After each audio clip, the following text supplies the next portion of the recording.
that the Western automaker executives are freaking out. They didn't see it coming. They don't know what to do. But they're really blind. At first, it was blindsided and sort of deer in headlights. Chinese are saying, whichever you want, we'll bring it. And it's really been overwhelming to see just how successful they've been. Michael, a consistent theme in our conversations has been the rise of China and the panic in Western legacy OEMs. Part of that comes out of China's dual circulation strategy. Could you explain that, please? Right. It's a funky name, right? Dual circulation. What the heck does that mean? And I think the simplest way to understand it is that China has an ambition, in the words of its leadership, to make the rest of the world more dependent on China and China less dependent on the rest of the world. So specifically when it comes to energy, about 10 years ago, they looked at the world and they said, hey, China had become the world's largest importer of oil.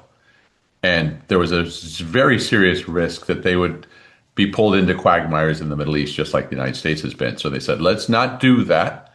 Let's move in a different direction. And the blueprint was called Made in China 2025. We're going electric.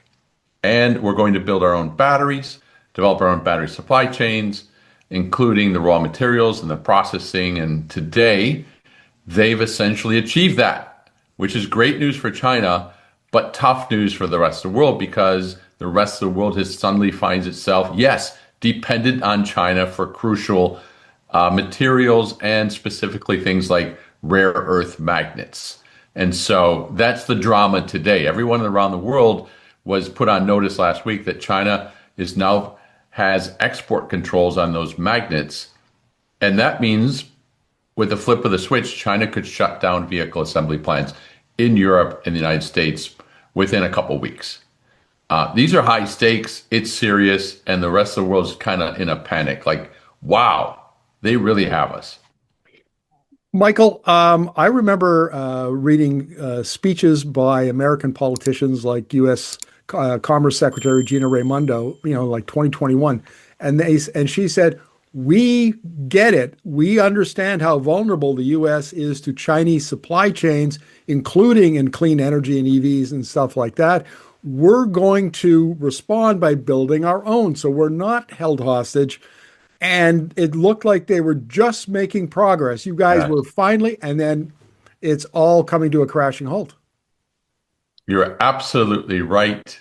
Within the space of a few years, between 2021 and 2024, there was over $100 billion in fresh investment in what they were calling the America's battery belt, Midwest, South, Southeast, and one after another. The biggest investment in industry in the United States arguably since the 60s or in the 50s. So we're on track, but all of that has more or less been put on pause or hold because the United States is moving away from making EVs a priority. So we're going in the right direction, but we hit the pause button. You have a 3-step formula for China's EV industrial playbook. Can you describe that for us, please? Right. In the world we live in today, Marco, we have to sort of distill things to their simplest form, and that's what I try to do here. The 3 steps are, first step, China amasses incredible capacity in its home market for different industries, overwhelming capacity. So in the auto industry today, China has enough capacity to supply half the world's demand, 50 million cars a year. Its domestic demand is 25, so it's got an extra 25 to put somewhere. By creating that overcapacity at home, there are price wars and pressures in the domestic market. And in order to survive, automakers have to get out of China. They have to export. And we've seen an explosion of exports out of China into markets all over the world, Europe, Southeast Asia, South America, Middle East, from 1 million 4 years ago to 7 million this year. We've never seen this kind of jump in the history of the automobile. So the first step is scale up with massive capacity. The second step is flood in. That's those exports flooding everywhere at the same time. And then the third step is, and this is the new wrinkle, is starve out. What the heck does starve out mean? Starve out means now that the United States and Europe and Canada realize that we need these crucial inputs, we're looking to China and say, hey, we need to secure those from you to build our own industries. And China's saying, not so fast. We're going to limit your ability to secure those inputs. So it's scale up, flood in, and starve out. And it's really like a zero-sum game for any country not called China.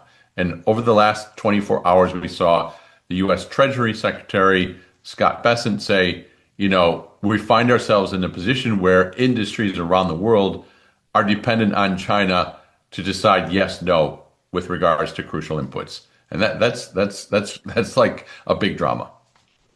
One of the things that's become apparent to me over the last 18 months or so is that, and I see this in the context of global oil demand, which is tied to the automotive industry very tightly.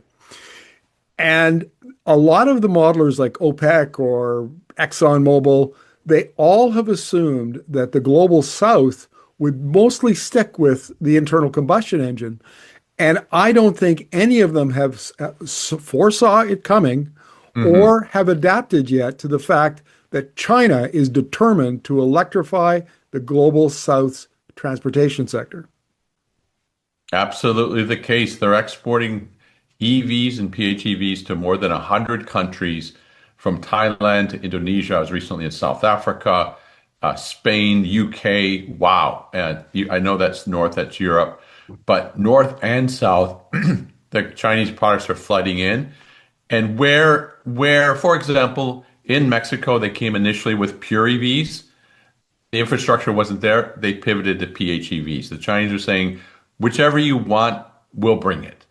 And it's really been overwhelming to see just how successful they've been. Now, you come out, you used to be a General Motors executive in Indonesia, and you've been a consultant in the East for around EVs and autos for a long, long time. And I don't know how many times you've told me that the Western automaker executives are freaking out. They didn't see it coming. They don't know what to do, but it sounds like that's even intensified even more.